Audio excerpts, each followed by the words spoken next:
Kana kay gipapauli nasa probinsya. Nga, putol na sa obligasyon. Hindi mo ako mahal. Noong kami, natiis mo nang malayo ako sa iyo. Mag-isa. Kung saan-saan niyo ako nadala. Well, di na lagi niya makontak.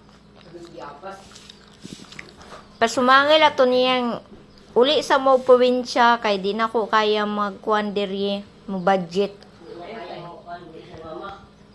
Di niya kaya mo budget to kay duwa daw ka apartment niyang ginabayaran. Kay napasayang mama, napasa duwa ka bata din ilang anak. Iyang gipapauli sa probinsya kay para daw makatigom siya o di na magay niya makontak. Man na. Ikes nas obligasyon. Igo ra ng ngiti.